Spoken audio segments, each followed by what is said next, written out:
Assalamualaikum, and a very good evening to everyone. Thank you so much for coming to this session. My name is Hani Mohammed. I'm actually from Singapore, and I am the CEO of a company called Alertist, and our company has done a series of conferences and dialogues globally in countries like the UK, Nigeria, Indonesia, as well as Southeast Asia. The purpose of these dialogues and conferences is to basically try to see how we can bridge the gap. As we all know, the topic tonight is on sectarianism, and over this period of time, we see a lot of divides between the Shia and the Sunni, and it's very important for us to come together, and so today in this gathering, we hope not just the speaker will be sharing his views, and we hope also to hear some of your views about these things.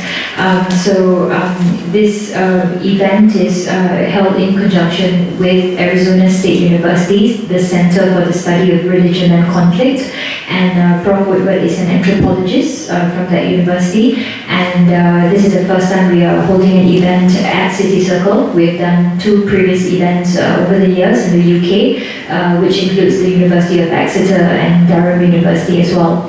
So the first speaker today is going to be Lawrence, and I'm going to read a bit about his work. His research interests lie in the reception of Muslim representations. Much of the scholarship in this area examines new content. His work is more concerned with the effects that this content brings about. Lawrence has published papers on Muslims in the UK, USA, and Southeast Asia using qualitative research methods. In addition to this research, he explores media production regarding Islam and Muslims, specifically examining the hermeneutical processes that underpin media reception. Lawrence? Thank you, Connie, and thanks to the City Circle and Professor Woodward for sharing this platform with me. I'll just bring up my slides.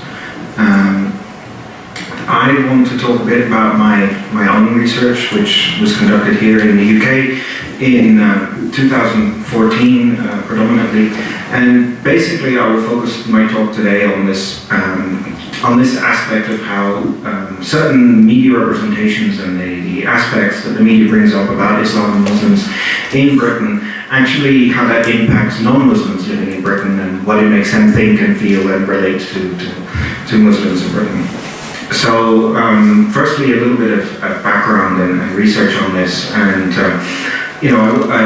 as you can see, the Daily Mail likes its inflammatory headlines. But previous research has highlighted that even reporting in the broadsheet press contains biases and inaccurate information, and is dominated by racist assumptions or Orientalist views that are disseminated and reiterated and often reinforced to others. And with that, we can actually suggest that the media adds to the way that Muslims are perceived, but also engaged with by non-Muslims. And as Shadid and van Koningsveld argue, actually the media contributes and adds to their discrimination within society and their negative imagery and the associations that it brings to people's minds. This is further echoed by theoretical work by 2 scholars at the University of London, who argue that by the frequency of Islam and the way that it is portrayed in the media, not only in a newsworthy setting, but also in in the soaps and the radio programs, the television programs, documentaries, etc., that those representations and those products and images that are produced will eventually become reinforced and actually ingrained in the sort of social imagery, so the ideas that society has of Muslims and Islam here in Britain. So my research tried to understand how the media representations determine people's conceptualizations and understandings of Islam and Muslims. So, as you've seen going ahead, there are various images and title pages of newspapers, particularly the tabloids, but as I'll discuss later, the broadsheets are certainly not innocent of this. But actually, what does this say and what about Islam in Britain, its integration, its place, its position, and also how does it make the rest of society deal with Muslims and think about Muslims on a very broad level? So my research started with a content and discourse analysis, and I will focus here a little bit on my content analysis, which basically looked at the following newspapers and the amount of stories that refer to Islam and Muslims. So over this roughly 3-month period, there were almost 1,200 stories that either made a mention of Islam or Muslims explicitly. So it wasn't a case of if the article only referred to South Asians or Pakistanis or Indians or something like that, it would not be included. It had to make an explicit mention of Islam or Muslims. And the reason for this is because I wanted to make sure that whoever read those articles actually knew that that's what it was trying to talk about, not that in some way people's ideas or racist ideas potentially, or even just their negative associations with then South Asians or Indonesians or whatever was actually being flagged up. Out of those stories as well, so just over 37% also used other terms. I'll get into that a little bit later. But so, as you can see on the table on the left, these are the stories that actually mention the word Islam, compared to the table in the middle, which are the stories that mention Muslims explicitly.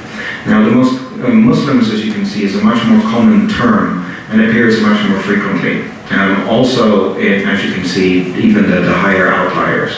So, as you can see, the bottom one where Muslim is mentioned 33 times, that's really to drive home the point that it's about Muslims and not about Islam. And the papers are quite conscious in this about the way it sort of critiques and addresses Muslims and Islam in society.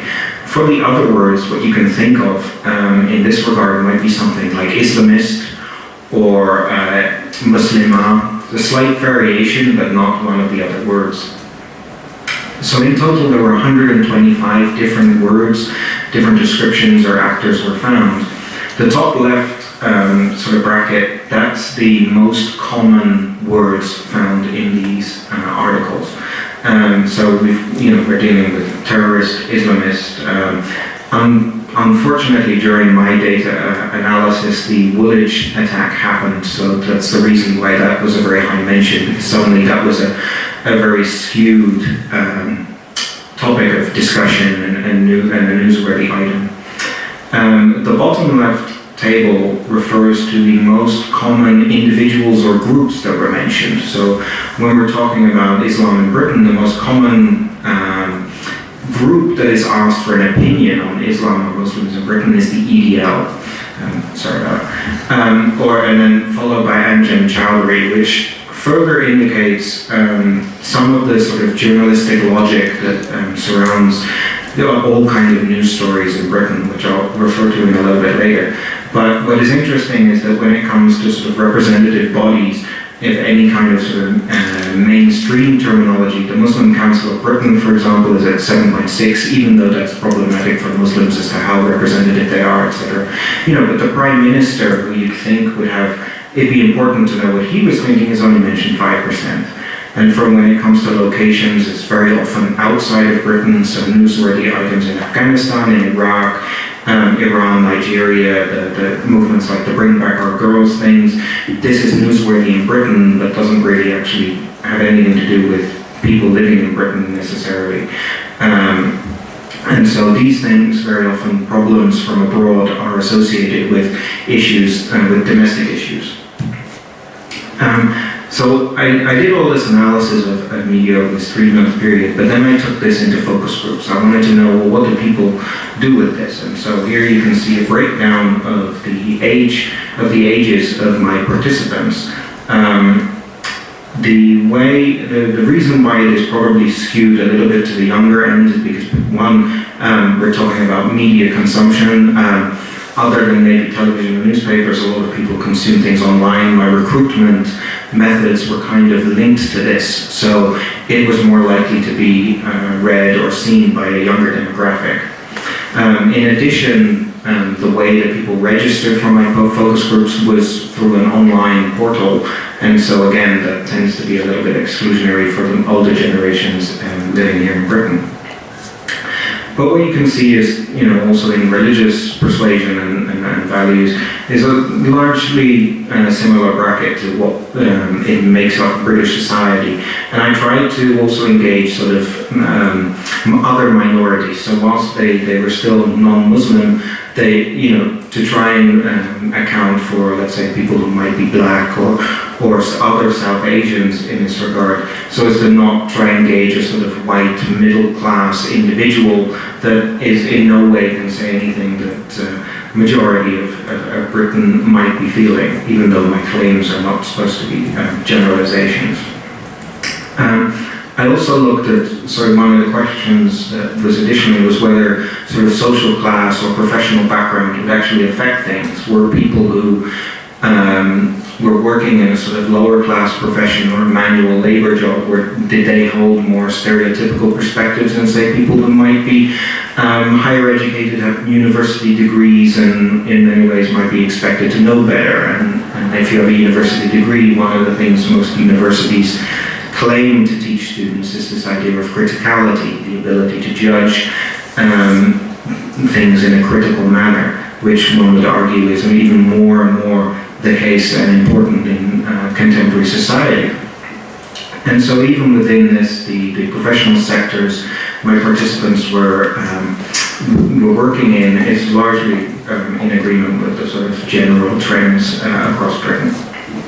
And so now for the important bit in a way. What were the findings? Well, firstly, audience understandings. The way that people engage these news stories, either from the newspaper or from the television, is largely based on their previous experiences and their own conceptions. So when you approach a newspaper with the headline, with an inflammatory headline about sort of oppressive Muslim men forcing women to wear a burqa, that raises all kinds of emotional flags for individuals that they then read into that text based on their personal experiences and ideas. And so what individuals tend to do within this engagement, and when you ask about that, is largely they relate those interpretations to their personal experiences. So one example was a woman who she had new colleagues who came from Muslim backgrounds, and her task as part of her work was to organize the company barbecue, and she was not particularly impressed when suddenly she had to cater to all kinds of dietary restrictions or find halal chicken. And this was then linked to all sorts of other news stories that may or may not have any kind of mentions of food. One of the things where it actually started this discussion was during the horse meat scandal and the potential contamination of halal food during this time with horse meat. But this brought up all kinds of personal experiences of this woman that had nothing to do with this scandal and being affected by it, but rather her everyday engagement with Muslims, and also then affected that ongoing experience.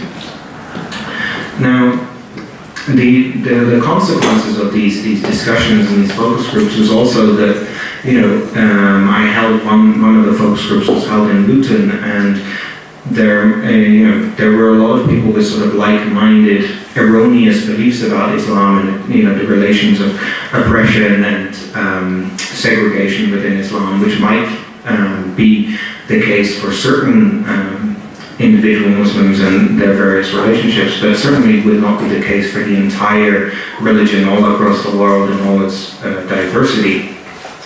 But this really seemed to symbolize this engagement by these individuals with the media, in the sense that as the media portrays them in stereotypical and homogenized fashion, the individuals tend to see them in that light anyway, because most people tend to, if they do encounter Muslims, they do so on a local level.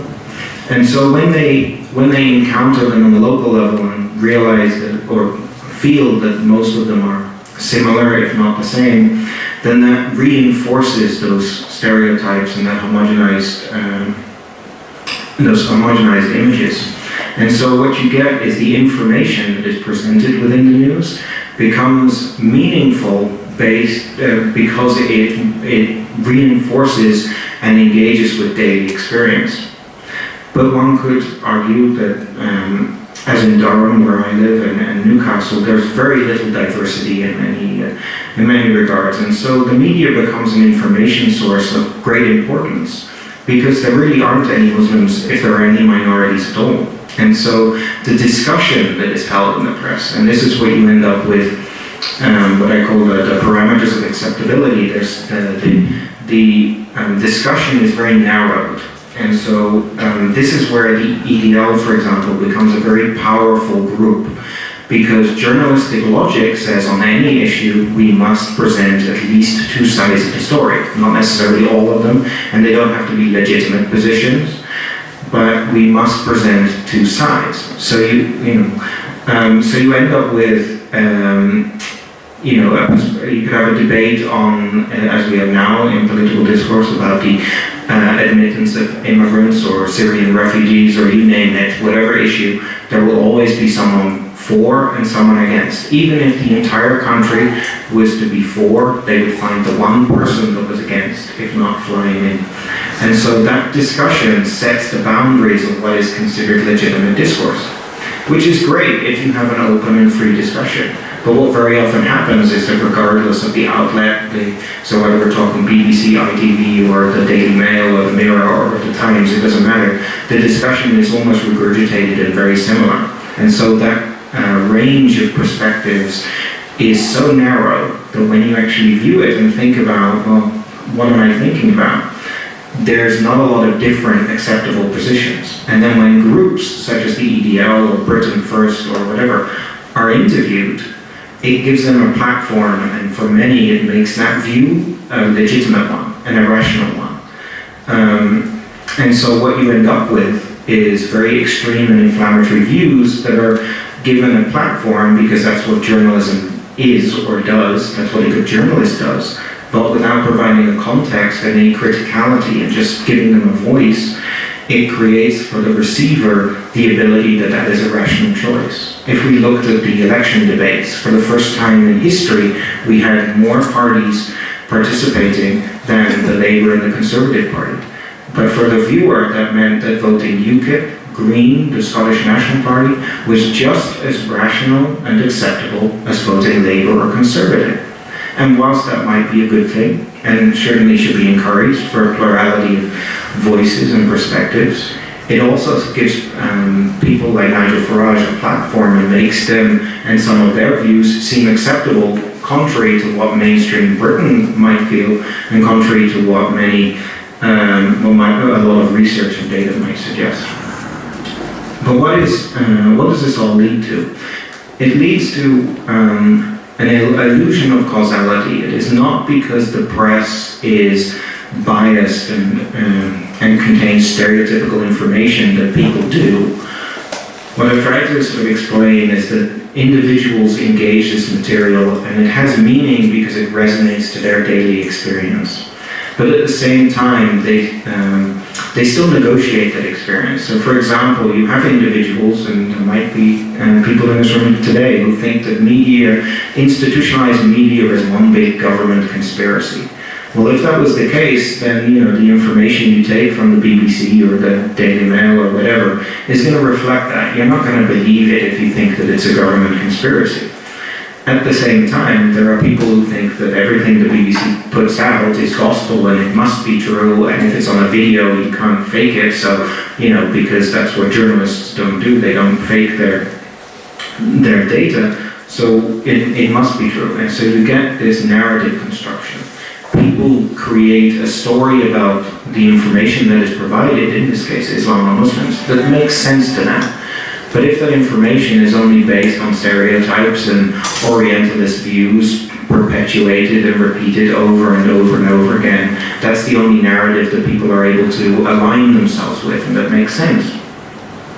And so whilst the media might certainly adds to this atmosphere within which Muslims and Islam is discussed in British society, is much more the overarching system and atmosphere for this discussion that adds to the ultimate ideas that people have, and that is also based on the way people just view media and society at large. And ultimately, the most important thing for this is personal experience.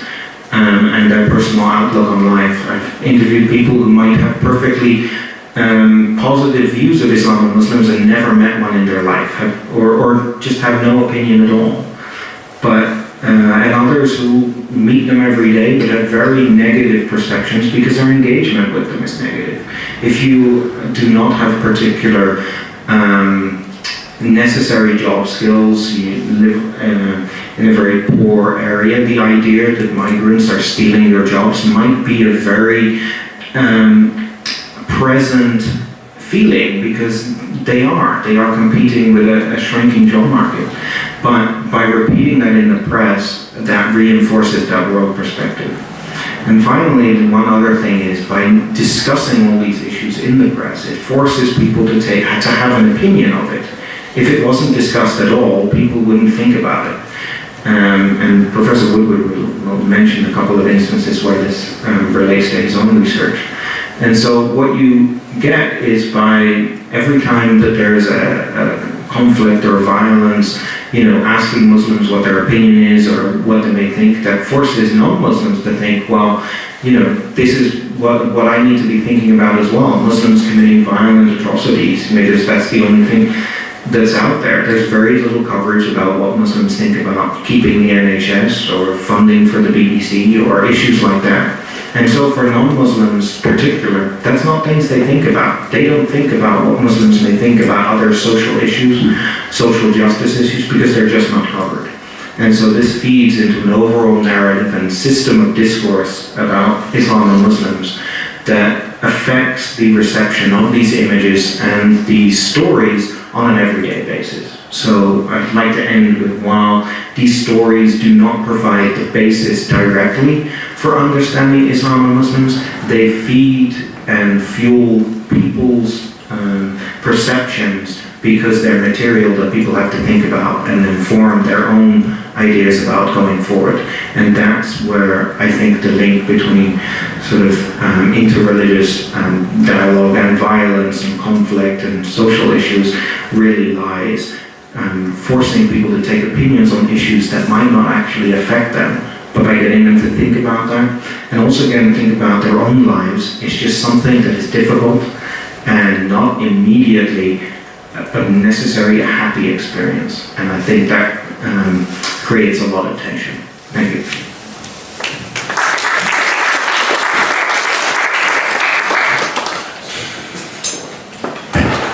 Thank you, Lawrence. And now Professor Mark Woodward. He's an associate professor at Arizona State University with research interest in political Islam, religion and modernity, and sacred space. He has conducted extensive ethnographic and historical research in Indonesia and Southeast Asia. Rooij? Thank you. Thank you very much, and it's a pleasure and an honor to be here this evening. This is the second trip to the UK that we've made in the last few years. Most of us have noticed over the last 2 years, certainly over the last 5 to 7 years, that we've seen a real uptick in sectarian conflict within the Muslim community, both globally and in many locations locally. Obviously, the example that we think of more than anywhere else is the war in Syria and Iraq, which pits, in some way or another, different religious communities, Sunnis and Shia, against each other. But there are also incidents, and there's a system, there's a discourse system that is truly global, that echoes these themes of inciting hatred between religious communities. Not only between Sunnis and Shias, there are other groups that are involved in this as well. Ahmadiyya are very often the targets of this.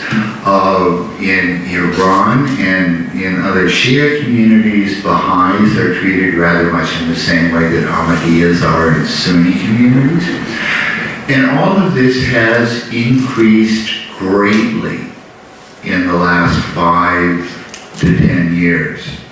I'll start with a brief story about that. I was in Indonesia in 1979 when the Iranian Revolution broke out. Indonesia has an incredibly small Shia population, probably less than 0.1% of Muslims in Indonesia are Shia. So much so that when the Iranian Revolution broke out, there were some people from the committee that ran the mosque in the neighborhood I was living in. They came to my house and they said, "Can you tell us what Shia are? We've never heard of them." Today, if you look online, and my colleague Hassan here is an expert in finding these things online, if you look online or in print, even in countries like Indonesia and Malaysia, where there are virtually no Shia, you find all of this stuff about how Shia are such a danger to the larger Muslim community, they're a threat, their populations are rapidly expanding, and how, the governments ought to do something about outlawing them, or, on and on and on like that.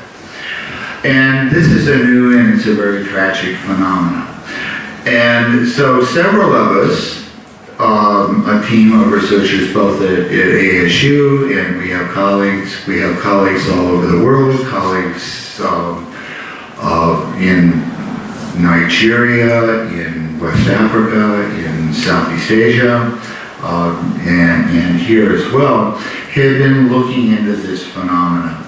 And I think we can start with some pretty simple definitions. Sectarianism defines collective identities in terms of difference, not in terms of commonalities, not in terms of things that we share, but in terms of things which divide us. And it contributes to all sorts of social problems. Political polarization, simple social rivalry, persecution, conflict, war, and sometimes rises to the level of genocide. And, there are extreme cases, and I want to make sure that I make the point here, this is not just a problem within Islam. The worst cases of sectarian violence that you can think of were the European wars of religion at the time of the Protestant Reformation. They made groups like ISIS. ISIS pales by comparison to what went on in Europe in those years. Something that's inherently connected with sectarianism is hate speech. And again, we encounter it in our daily lives. We don't encounter it in the mainstream media, usually, at least not the extreme kind of hate speech that I'm going to be talking about. We encounter it online, in Facebook postings, in Twitter, on websites, with great frequency. Some research that we've done indicates that there's a high level of correspondence between what you see online and what you see in religious talks and gatherings and just in day-to-day conversations. Some of the features of hate speech are universal, and some of them are culturally specific. One of the things that is universal is it tends to define others, designated enemy others, as existential threats. In other words, the simple existence of a group is threatening. And in the Muslim world today, the people who are most commonly attacked with this type of language tend to be Shia and Ahmadiyya. Now, there's also hate speech that goes the other way that's directed against Sunni Muslims, but it's predominantly anti-Shia, anti-Ahmadiyya.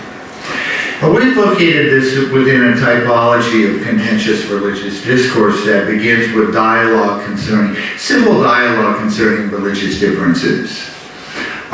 These are events in which people come together and they will acknowledge the differences and talk about them openly and not necessarily talk about changing people's religious ideas, but about how communities can coexist in harmonious ways. And it moves there from unilateral condemnations of other people's beliefs and practices. It moves from there to dehumanization and demonization. Demonization is fairly obvious what that means. It defines others as archetypes of evil. Dehumanization is a little bit less than that. It says that a certain group of people they lack the basic characteristics you have to be a real human being. They're somewhat less than human. And at the end of the scale, we have people who are actively calling for violence against others. This is a list of things that goes along with dehumanization, that people aren't properly religious, that they're animals, that they're dirty or polluted, or that they're somehow or another, in quotes, sexually deviant. Examples. These are examples of things. We found these words used in a large number of cases. We found them online, in print, in religious gatherings. Some of them everybody knows, like you call people kafir or mushrik. In my part of the world in Southeast Asia, it's common to call your opponents closet Christians or closet Jews. Or about Shia, they'll say, the Shia say that Ali is God, which is blatantly not true. Or that the Ahmadis and Baha'is have false prophets, or that this is a uniquely Indonesian thing, that Shia are actually communist. That's because of Indonesia's history with communism as a designated enemy other. It's common to refer to people as animals, and this varies somewhat. Pigs, dogs, that seems to be fairly universal. Cockroaches, nasty little bugs. Sheep, this came up in a discussion in Durham. A person from Egypt said it could be used in two ways. It could be like sheep because they're stupid and they'll just follow anything that comes along, or sheep because it's like lambs going to slaughter. So sheep had two different connotations. In the Middle East, it's pretty common to call people donkeys. In Southeast Asia, we don't have donkeys, but it's pretty common to call people monkeys. Or that people are dirty or polluted. One that I noticed just sort of doing a quick search for this stuff in the United Kingdom is that the word scum tends to be used a great deal in hate speech. I don't know, it's not even used that much in American English. This seems to be a UK type of thing.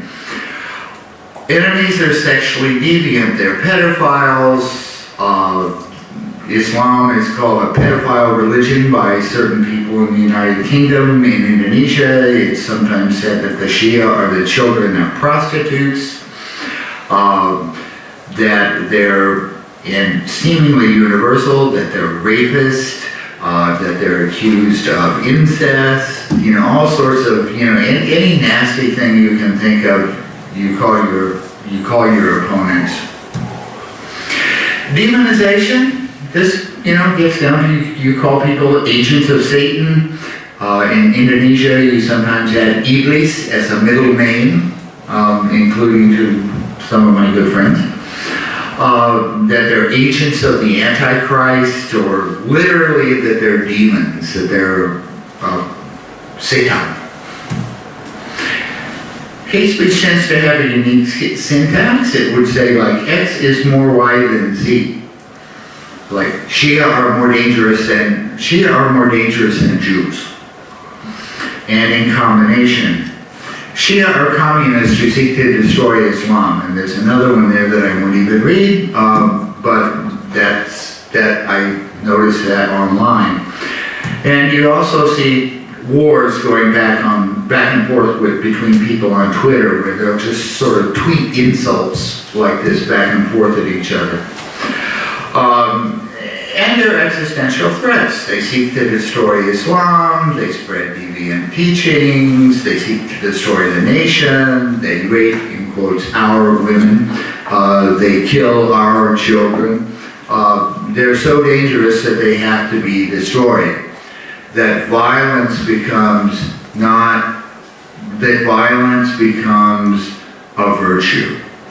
And again, we've seen this in a great many countries. In Western countries, there's a little twist on that. It says we should kick them out, or we shouldn't let any more in. And we can see that here. We can certainly see that in the United States right now. And again, the size of groups that promote this range from groups that seemingly have a global reach, like ISIS, to other groups that are more strictly local, like Boko Haram in Nigeria, or a group called the Islamic Defenders Front in Indonesia. I'm sure there are groups like this in India, Pakistan, Bangladesh, Egypt, wherever you want to go, you're going to find people who engage in this type of behavior. This is just an example from Indonesia where they literally put the word Iblis as the middle name of a group of the most prominent Muslim intellectuals in the country. And it says like ban Ahmadiyya, outlaw liberals. Liberals are also usually a target. And it really does contribute directly to violence. This is an event where this group, after spewing a bunch of this hate speech, broke up an event that the speaker was a Pakistani-Canadian feminist. And these people decided she shouldn't be allowed to speak, and so they tried to break it up. Now, the question then is, what do we do about this? It's very difficult to combat this type of speech, because for the people who engage in it, the people who are influenced by it, it's non-falsifiable. How do you prove that somebody isn't really a communist? How do you prove that? How do you disprove any of these things? One of the ways in which people have attempted to combat this is simply by promoting the opposite image. Not saying, oh no, they're not really communists, they're not really Christians, they're not really whatever, but just simply by promoting a common interest and by stressing identities. And I talked to 3 or 4 people in the last 24 hours who have said this, who have said, what we have to stress is that we're all Muslims. Forget about the differences, those don't matter. What matters, what is it? We have the same holy book, we have the same prophet. We go on pilgrimage to the same place. So let's emphasize what brings us together and not what divides us. Now that's very easy to say, and I don't want to minimize the amount of effort that it takes to combat sectarianism and hate speech. And I think most of us who are at meetings like the one we're at tonight share a commitment to do that. And I think also realize that this is not an easy task. And I think I'll leave it at there. Thank you very much.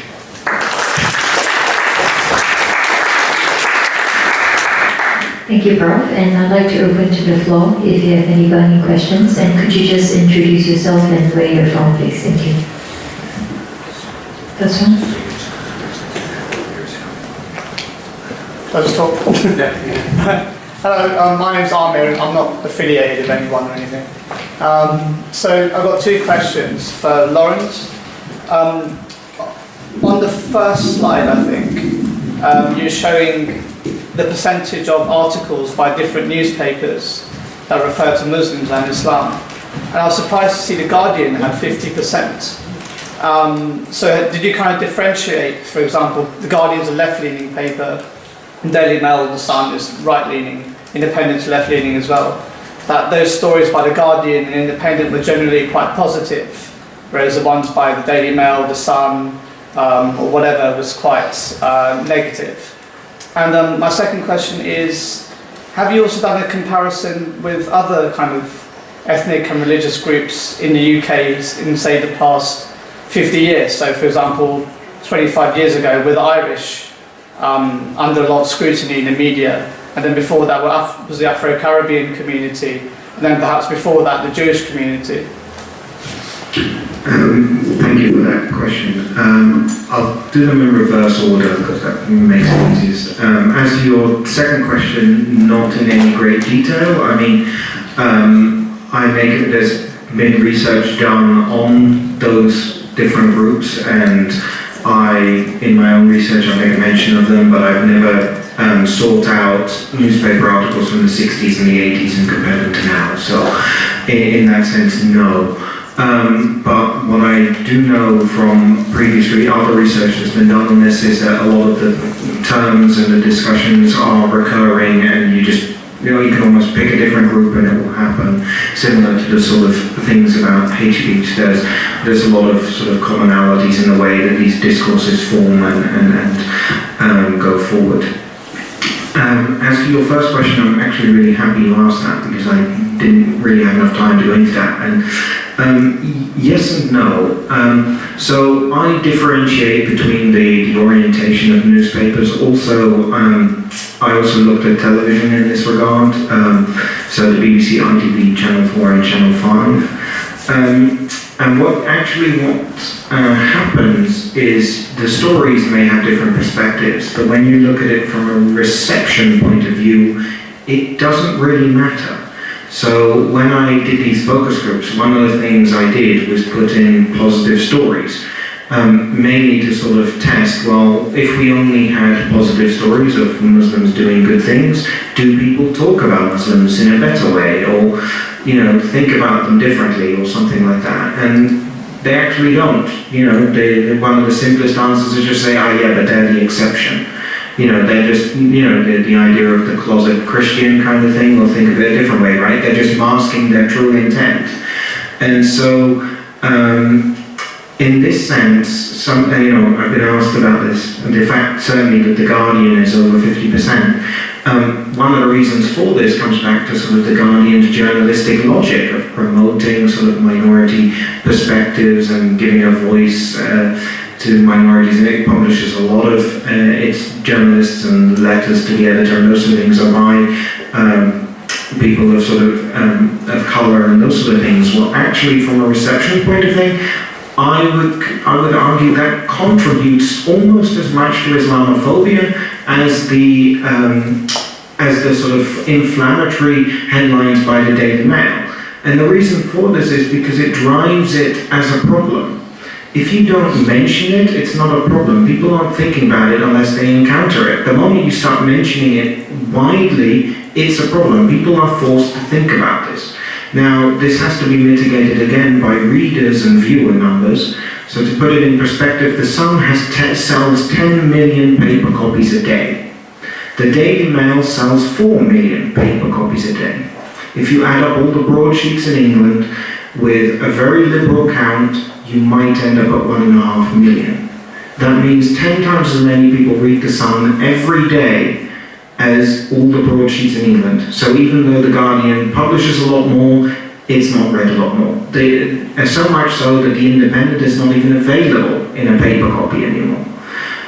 Television viewing, again, you end up, if you add them all up, you end up in somewhere between 5 and 10 million viewers on a daily basis.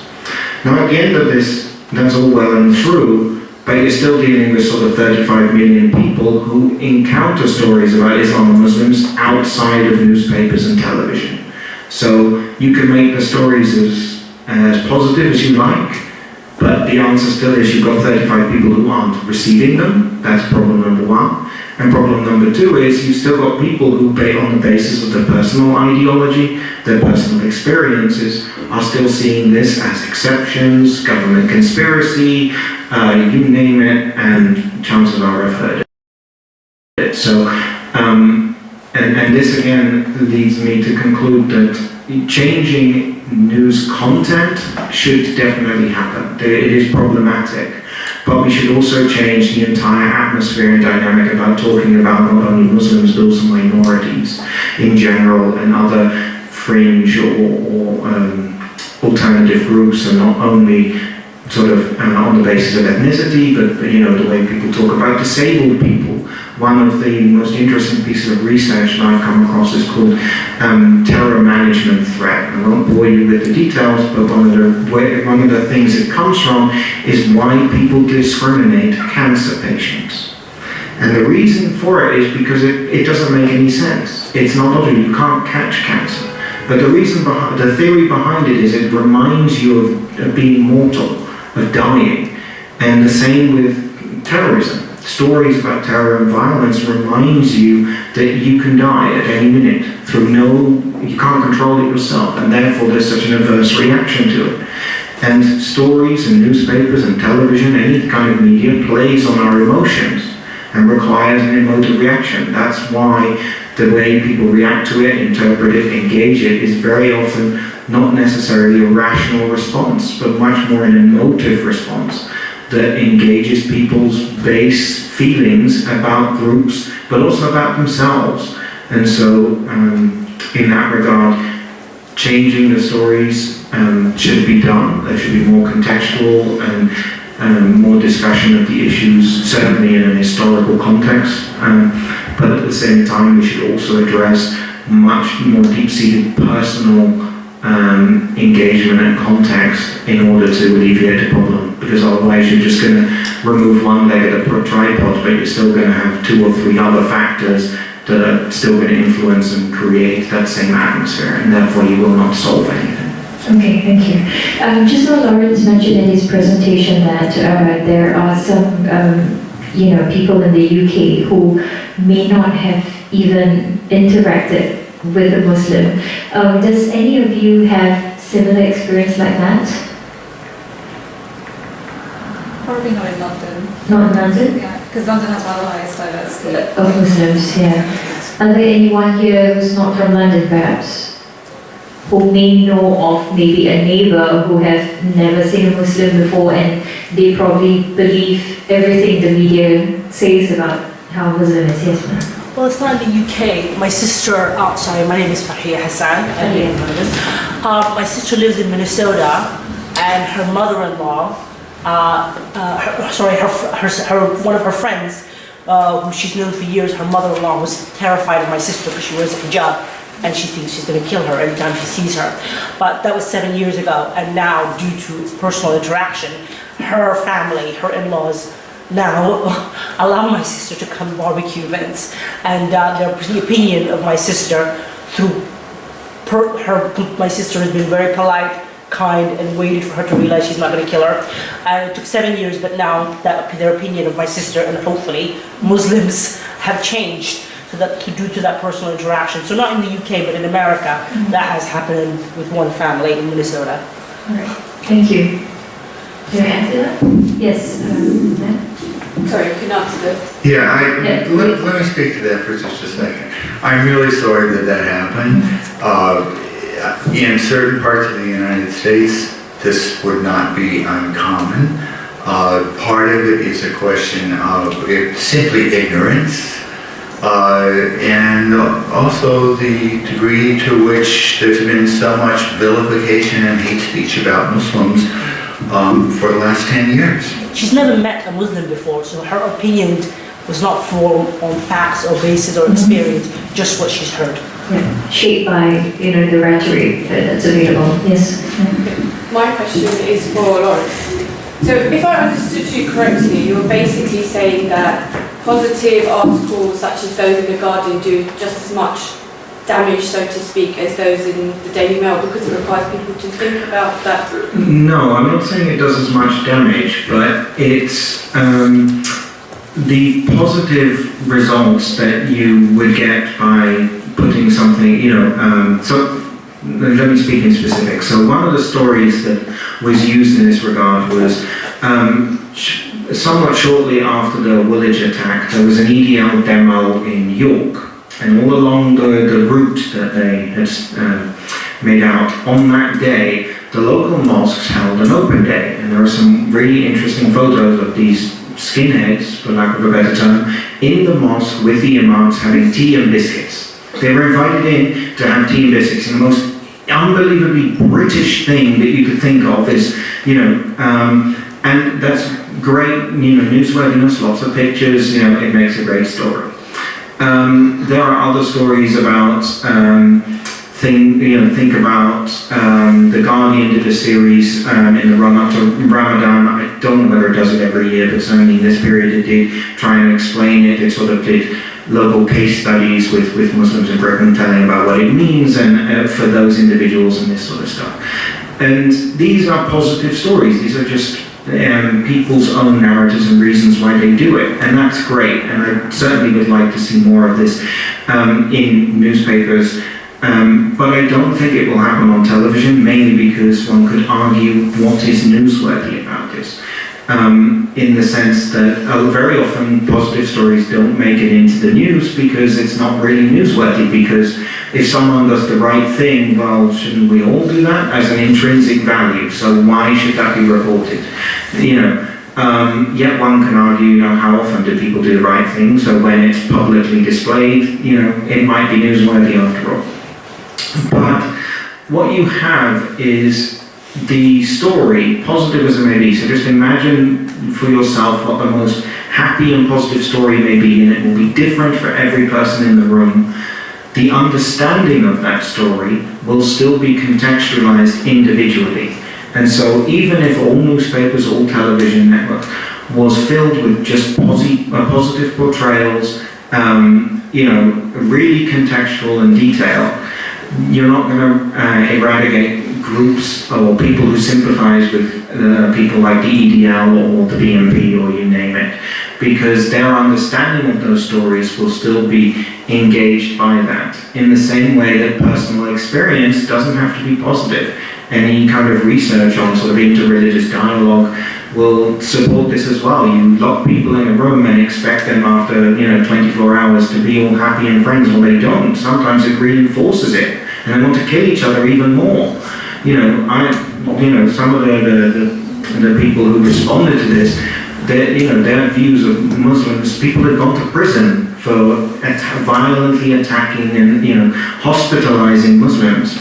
That is not going to be mitigated by positive stories. That is their experience. And so by repeatedly putting these stories out there, even if they're positive, you're bringing those memories and those experiences for those people to mind. And so therefore, it doesn't change anything in that regard. The other thing that is also important to remember is what people think about The Guardian in the first place. If you are a more right-wing leaning individual, chances are you probably don't read The Guardian. You're more likely to read the Daily Mail, or one of the reasons why the Telegraph is so popular is because that's a great sports section. For many people, the news, etc., is more of a bonus, and so how people get to these stories and these outlets is also greatly differentiated. And so the thing to remember is just an important factor is it appears more often there as well, and so focuses it as a problem. Okay. There is also a recent news of an Ahmadiyya who has been killed, right, recently. Does any of you want to add maybe some bits about this recent incident? Do you want to say something? No? Not to do with that, but just in response to what you were saying about positive stories not really making a difference. I think they absolutely make a difference, and if I think there aren't enough of them, and that's why, because it takes time for people's opinions to become entrenched. They don't happen in a really short period of time. So perhaps when you're saying that positive experiences haven't changed people's negative opinions of Islam, it's because there aren't enough of them, and it's a time-consuming process. It's not just going to happen overnight. We also need Can I also come back to my initial question?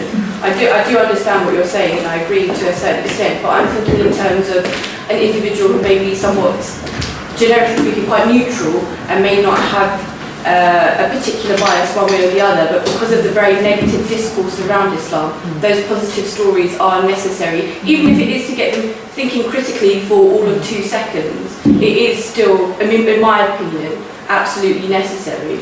I understand what you're saying, that if someone has a personal bias towards the EDL or whoever, that's unlikely to change their view. But for those that are somewhat neutral, I think having those positive stories, however small, are quite important to counterbalance all the negativity there is around Muslims and Islam. I absolutely agree with that, because the impact of the mayoral race right now in London, by having a Muslim mayor, and I don't know about London, but in America, it was huge. Oh, they're trusting him with police activities and things, so he's not a killer. That's literally the reaction in there. Positive role models and people who are Muslim in positive roles is quite important, including positive stories. It does have an impact. It persuades the people who are in the middle. At the end of the day, the people who are extremes, we can't touch them. As you say, there are biases already made. The middle, which is where most people sit, are people who haven't got an idea of it, are the people we need to focus on, really.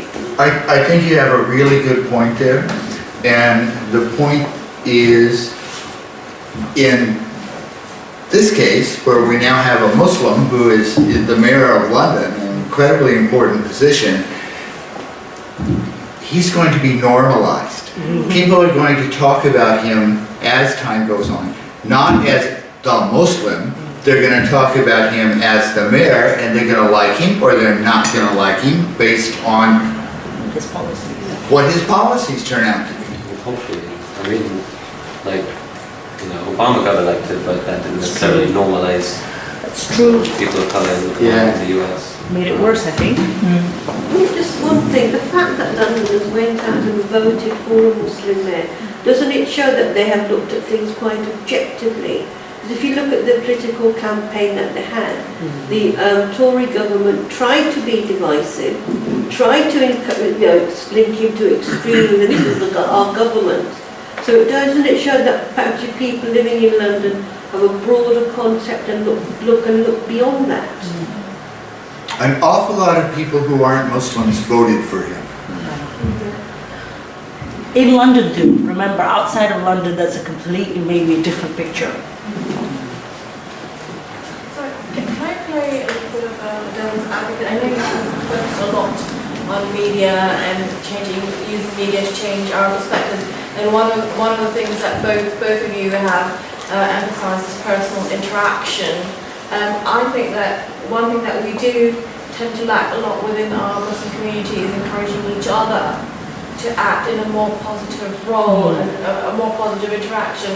If I give an example, during Ramadan, I live in Wembley, and you have Tarawih prayer finishing at 1 o'clock in the morning, and then you've got a whole host of people walking out of the mosque at 1 o'clock in the morning to their cars, talking loudly, slamming cars. I mean, for anyone who's living in that area, I don't think these bloody Muslims. What are they doing at this time of the night? And I felt embarrassed on behalf of Muslims myself as to the amount of noise that was going on and disrespect to everyone else in that area. And so I don't know what your opinions are, but I think that we also, media is great, but I think we need to also work on ourselves as well.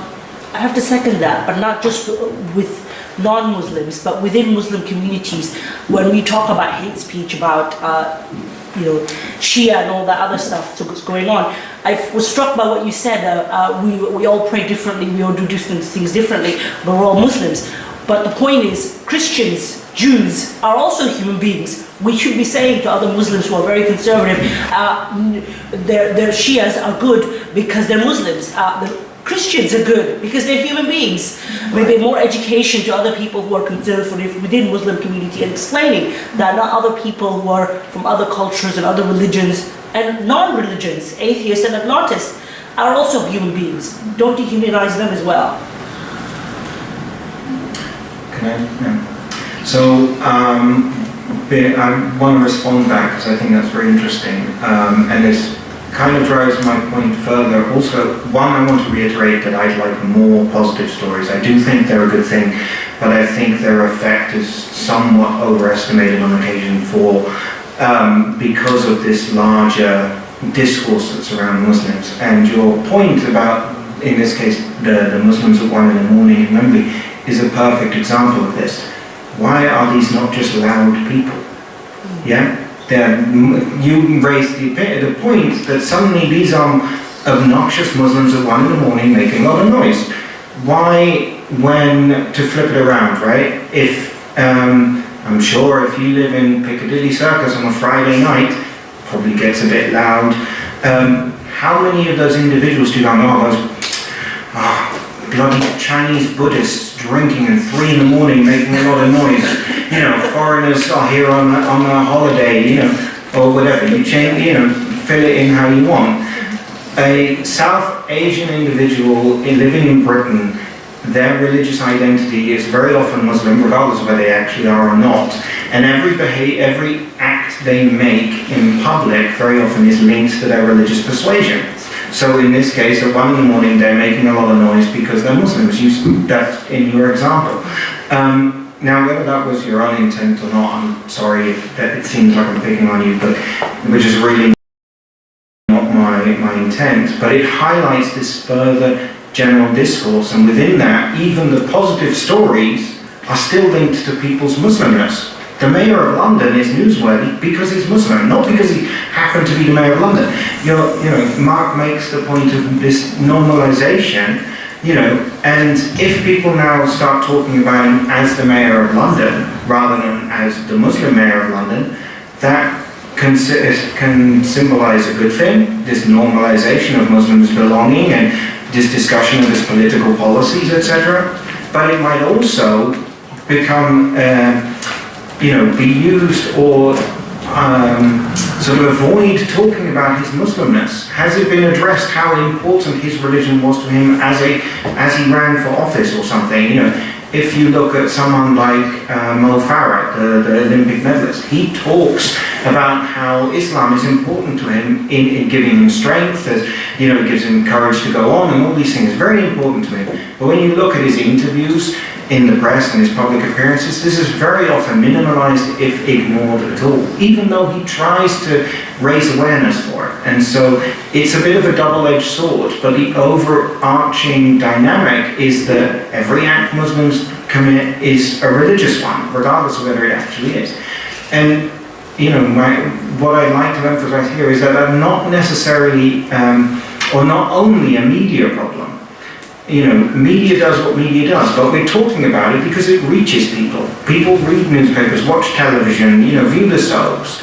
But what my research highlights, and others as well, is for some reason that's the only thing being remembered and being retained. And surely that's a much greater indictment, not of media, but of education and socialization and political discourse, because then it doesn't matter, or people forget that. And so within that scope, I think there needs to be much more work done rather than focusing on content of media discourse, because I think if you change the wider discourse as well, open it up and in a much more nuanced and balanced way, media discourse will follow, because that's how it works. It reflects the issues in society as well as enforcing them. So if you change society, media will follow. But it has to be both at the same time. Doing one will not affect the other. Shabana? I have a question, but just a comment on what you've said. Your research is very impressive and obviously quite detailed. So this is a very simplified version of, I'm sure, of a lot of the work that you've done. But I do disagree with the last point you made, because I think actually grassroots level change does affect media representation, and it just takes a longer time for that to pass through and for that to be reflected. But in terms of the question, So it seems to me, Lawrence, your focus on the research, and correct me if I'm wrong, is the hate speech and sectarianism between Muslims and non-Muslims. And Professor Woodward, your focus is within the Muslim community, the different sects. So, but while you both have come to sort of different conclusions on how to address that, Lawrence focuses on the dialogue with the journalism in terms of journalistic framework, and you focus on positive reinforcement. To me, they both accept an almost reductionist dialogue of what a person is. So both of them would have to start on the basis that I accept that I'm identified only as a Muslim. So I use as an example the mayor, so he's discussed sort of Sadiq Khan. He is in the media, obviously a lot of the reporting has been because he's been Muslim, but I would argue that a big reason why he got the non-Muslim vote is because he ran his campaign as a working class man. He ran his campaign as somebody who was of substance and had really robust policies on a range of issues, and so didn't allow himself to be reduced to being Muslim. And so that to me is quite powerful, because actually he's gone against everything. He hasn't focused on sort of doing the positive dialogue of think of me positively, I'm a Muslim because I do all these great things as well, don't ignore those, or engaged with the media. He allowed the media essentially to report as negatively as they wanted. And so we didn't need to change the framework of journalism, and we didn't really need to reinforce the positive work of the Muslim community, because it was sort of stepping away from that need to reduce the Muslim community down and the Muslim identity down as only being that one thing. So I guess my question to both of you is, in your respective very different fields of research, have you looked at sort of taking the approach of not allowing, the approach that you would take if you weren't allowing the Muslim identity to be reduced in that way? So, for example, positive reinforcement perhaps in a negative sense, because positive reinforcement doesn't necessarily work when a lot of Muslim people then feel compelled to be paragons of virtue and don't take ownership of faults, don't take ownership of sort of the negative aspects of their minority community. I just sort of raise that as a comment more than a question, I guess. I'm going to say something, and then I'm going to ask Hani to comment on this as well. I work in an area, I work primarily in a country that's 95% Muslim. So some of the issues that are really important for minorities, and I don't care whether it's Muslims or whether it's blacks in the United States, don't apply, because you're not going to wind up reducing people's identity to simply the Muslims, the way it can be done where Muslims are small minorities like they are in the UK. You people address each other primarily on the basis of other issues, and in politics, there are people who try and claim that there's a Muslim position about something, but nobody pays very much attention to them. They don't get very many votes. But the contrast between Muslim minority and Muslim majority contexts are really, it's a different social situation.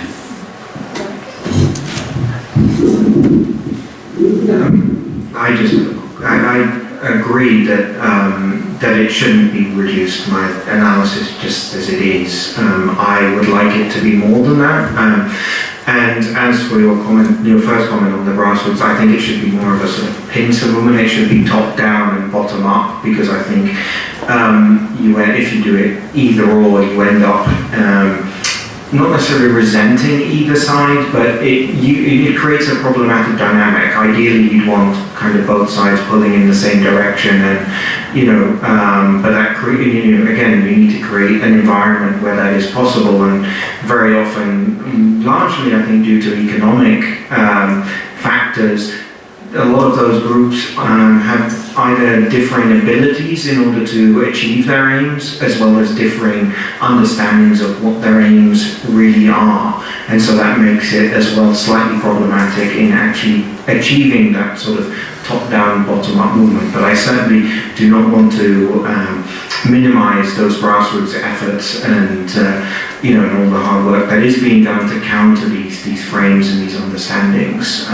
But as I said, I certainly agree that it would be nice to see portrayals of Muslim individuals in the news beyond their Muslim identity for other things, but it rarely happens, and I think that's largely to do with sort of journalistic logic, which, if you like, afterwards I'll clarify further. So can I just ask, is it possible to beat that when you're in an age of free information? Because you talk about changing the sort of journalistic rules, but anyone can Google anything. Free speech is kind of important. Yeah. I think you can, but it will rely on the authority factor. So you can Google whatever you want, but if you Google any topic right now, the first 3 to 5 things that come up are sponsored site.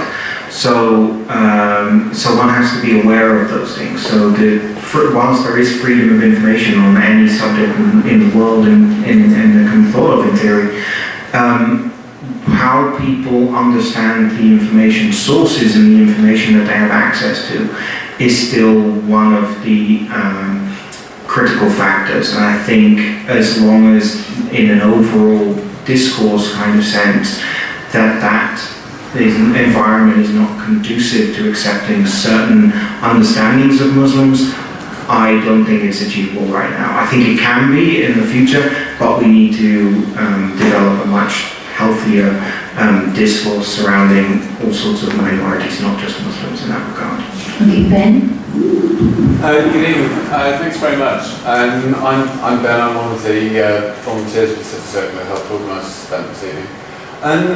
You sort of asked people earlier whether sort of living in London they know anybody who's sort of never met a Muslim. I think most people living in London probably have. But just to come back to some of the sort of minority groups sort of among Muslims that Mark was talking about earlier. But if you want to ask the audience or sort of do a show of hands, what I'd be really interested to know is whether people sort of know and are conscious of having contact with Ahmadis and Shias, because London is probably the most diverse hub certainly in the UK, if not Europe. But yet, I mean, I'm Shia myself, and I'm always really surprised by the sort of basic kind of Islam 101 things that even other Muslims don't know. I don't know if that's... show of hands. Yeah. I guess it's the question that people are waiting for soon. Yeah. What would you... Go ahead. Sure, I don't know which is easier to ask, whether you do or don't, but I mean, are there people here tonight who don't know any Shias? So again, you're not on camera, by the way. Mine is Ben, right? Okay, so now we know. Maybe Emily will probably be. Yeah. I mean, does it... Put your hands up if you don't know any Ahmadiyas.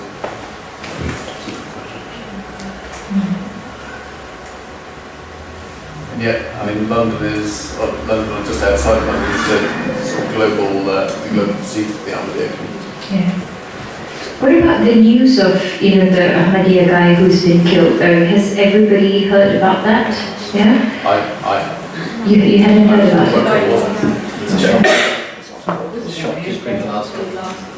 Oh, he was Ahmadi, wasn't he? Yeah, the Scottish. I just want to say one point actually. I mean, most of my friends are Muslims, but I don't normally ask about the sect. So I might know some.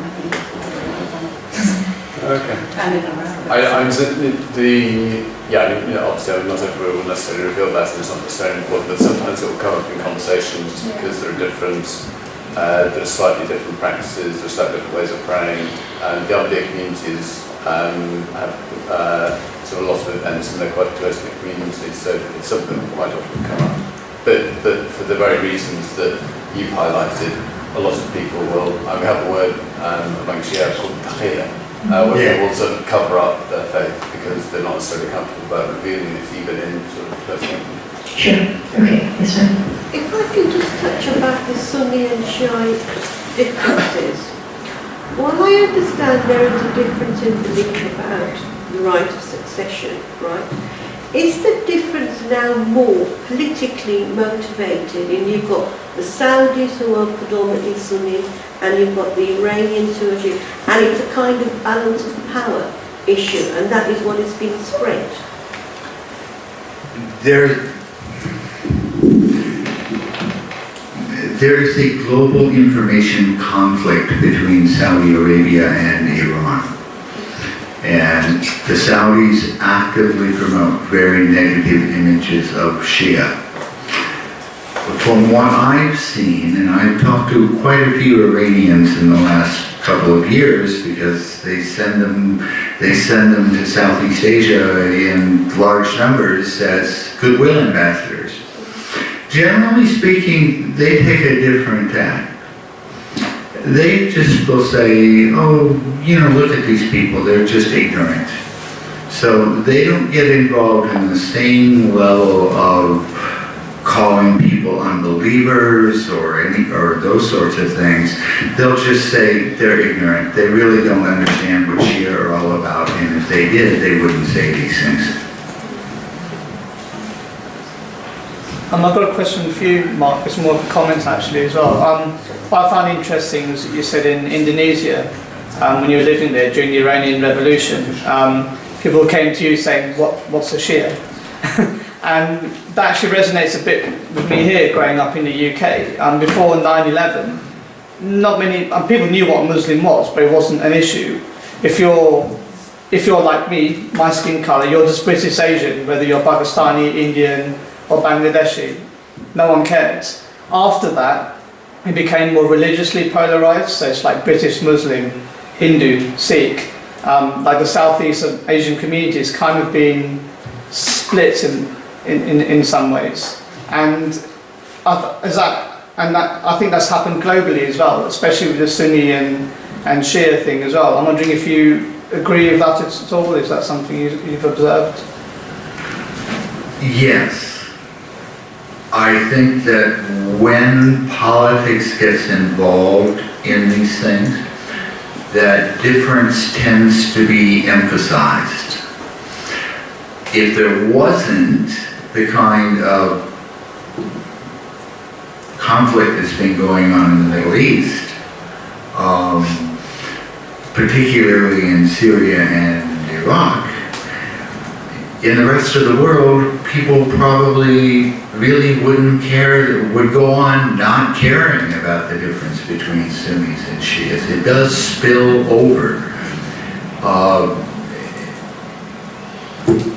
Unfortunately and tragically,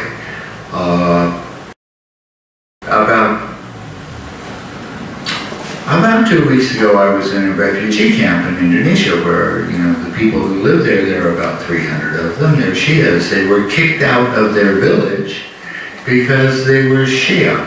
And nobody will come to their assistance because the issue has become so politicized. So there's a real human cost to be paid for this, not only in places like Iraq and Syria, but the human cost of these things has spread all around the planet. Now, I don't know about the United Kingdom, whether there have been any of these tragic results here or not. Okay, but for example, in Malaysia, a couple of years ago, there was a strong campaign, on a public announcement service on the television, national, TV, where they talk about, they demonize Shia and saying that, if you're married to a Shia, she has to convert to a Sunni, otherwise your children will, be illegitimate in that sense, and they closed down Shia mosques, threw some of these people in prison. And from what we understand from internal news, not until Iran sort of say that we're gonna cut the petrodollars, and then they became quiet. So the issues has even spread to parts of Malaysia, Southeast Asia, where there aren't many Shia to begin with. So you have a question? Oh yeah. Kind of going back to the stuff that was mentioned before. Mark mentioned after 79 there were people who would ask him, where are the Shia?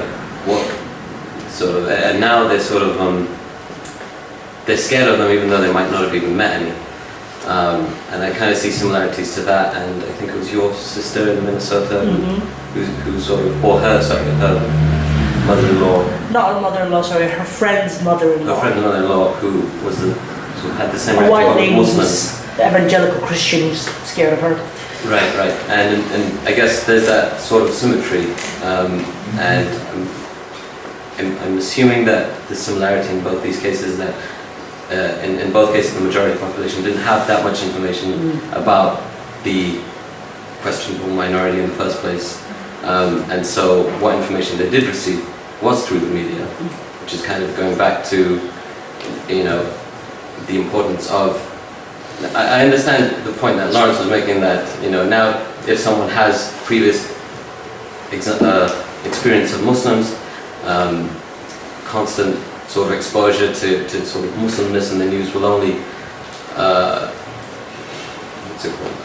emphasize their previous experiences, whether they are positive or negative.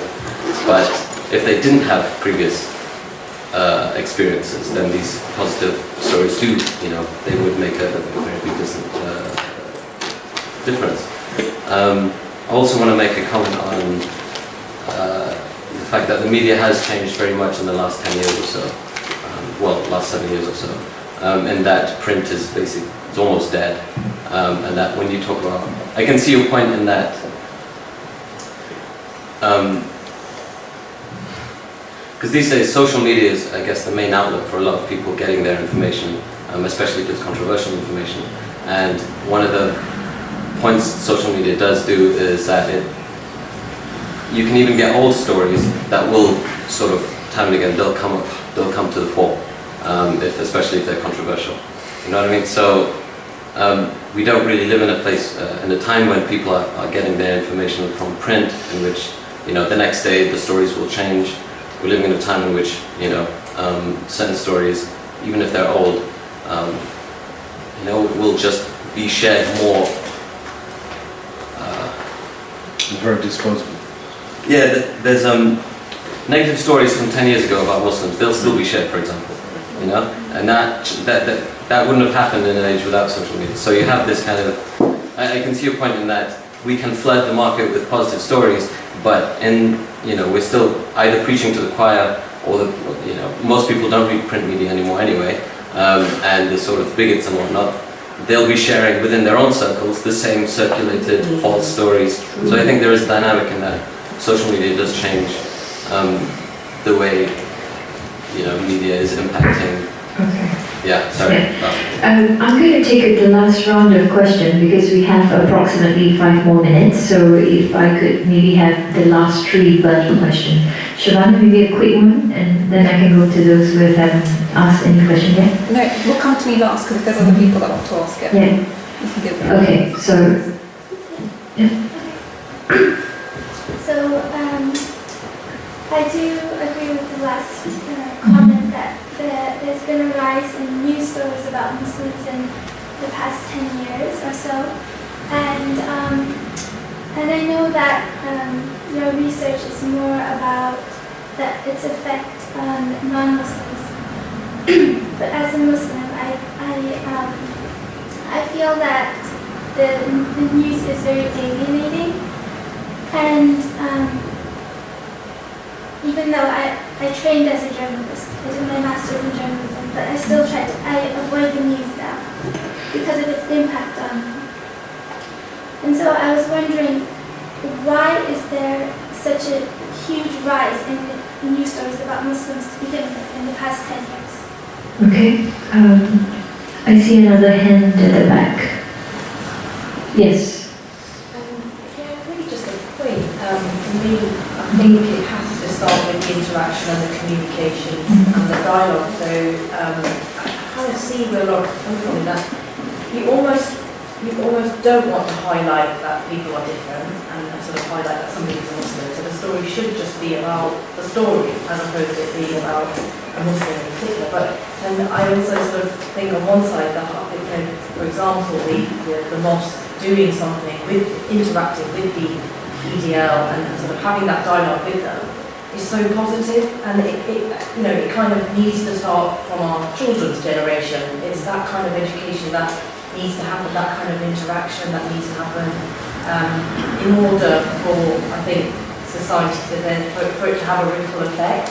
Because to some degree, the media will just portray what's going on in society and just sort of emphasise and sort of, just fuel really what's going on.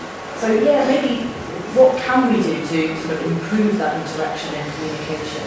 Okay. Okay, one and you, yes. So, I came a wee bit late, so maybe I missed something, but the topic is hate speech and sectarianism in the UK. But your part that I heard, I don't know if that was all of it, was about the Muslim world and these very negative, derogatory ways of calling Shias, Jews, whatever, and all those things that were listed up there. So how does that fit? Why were you asked to talk about that, even though the topic is in the UK, or? Well, let me answer that. This discourse is everywhere. It is in the UK. You're not going to see it in print in the UK. Although I saw some stuff this afternoon that was very thinly veiled. I saw it at the bookshop at the London Central Mosque. And if you knew how to read these books by people like Bin Baz and Al-Albani, they were right on the borderline of this stuff in their criticisms of Shia, and it's there. I'm sure that it wouldn't take us on more than 15 minutes to find it. It didn't take me, more than half an hour going around things on the internet to find out that there are UK-based sites, there are UK-based groups that are talking in the same way. You just don't get it in the kinds of publications that you're talking about. They aren't going to use that language. Yeah. No, it exists here. Hassan, would you like to add maybe a couple of keywords that the people in the UK use?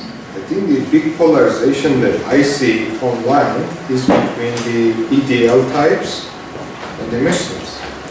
That's the big divide that exists in the UK. So can I just add that what Professor Woodward is talking about is very prevalent in England. It's hugely prevalent in England. The problem is the discourse has become so much about Muslims and non-Muslims, we don't really report, we don't really consciously even think about the bias that exists within the Muslim community. And I can, from my own experience, say that when I was growing up and I had a friend who was Ahmadi, my aunt quite openly said, you can't be friends with her, you can't go to her house, because it is such an accepted and deep-rooted bias that actually we don't really consciously or analytically think about it. So it does inform the discussion, I think, quite well. It might not be in print, like you say. I know a friend who's married a Shia is causing a huge bomb in the family. My God, destruction and death because he's a Shia. So it's there, and in the mosques. I know what you said about the central mosque. It's borderline bias against other Muslims who are practicing different ways. It's there. Just my question was, promised to be brief this time, was that while I've been hearing all the different views, I've wondered, would there be less hate speech and sectarianism if the state and religion were truly divorced? Because we've had really good insight of completely different positions here. And you quite rightly said that once religion becomes politicised, that's when hate speech and sectarianism becomes an issue. I don't know if you just quickly sort of inform me, I don't know if you're aware, but one of the things that Goldsmith did, the Conservative candidate, was send around letters to different communities. Yeah, so that to me is a perfect example of what you're talking about. And I just wondered what your views were on that question. Would there be less hate speech and sectarianism if state and religion were truly divorced? Well, you two have given very good examples of how it goes on in social contexts that are not political. And marriage, of course, is a huge one. Yeah, this is the best possible example. Oh my God, my cousin married a Shia. This is just terrible. My cousin married a Sunni. This is just terrible. So there's a baseline there. But when it becomes politicized, it's much more likely to lead to violent confrontations, and it's probable that it's going to make the types of problems that you two are talking about even worse. Okay, thank you very much. I've been given, the end time by Ben, so I have to wrap up. But just to answer a little bit on the reductionist thing, sometimes even as a Muslim, living in a country like Singapore where the majority is Chinese, I tend to not even highlight, the fact that I'm a Muslim and I'm a film producer who does, on the issues of human trafficking. Sometimes I feel that, the identity is just a small part of what makes us who we truly are, and we should really celebrate not just the commonalities but the differences. Like in the Quran, it mentioned in Surah Al-Hujarat that God made women and men and of different tribes so that we can get to know one another, and the best amongst you are the righteous, right? So that's why we are here from different countries, different colors, and at the end of the day, the same red blood cell runs through our being, and that we should just celebrate that spirit of love. And regardless of if we see somebody on the road having an accident, regardless if it's a Muslim or a Jew, our humanity will eventually prevail. And sometimes it's upsetting, to see the media portraying things like this. But I think we should just step, beyond that boundaries as well, and just do what we can to our best ability. And once again, I'd like to thank the organizers, City Circle, Ben, and the whole team, and Arizona State University Center for the Study of Religion and Conflict, Lawrence from Durham University, and myself, Hani Mohammed from Alertist in Singapore. And for those of you who'd like to be in touch, we'd be more than happy to just take down your email address, and hopefully next time when we come to London again, we could come and have coffee with you and maybe chat a bit more and more personal level. So with that, Assalamualaikum warahmatullahi wabarakatuh. Thank you very much.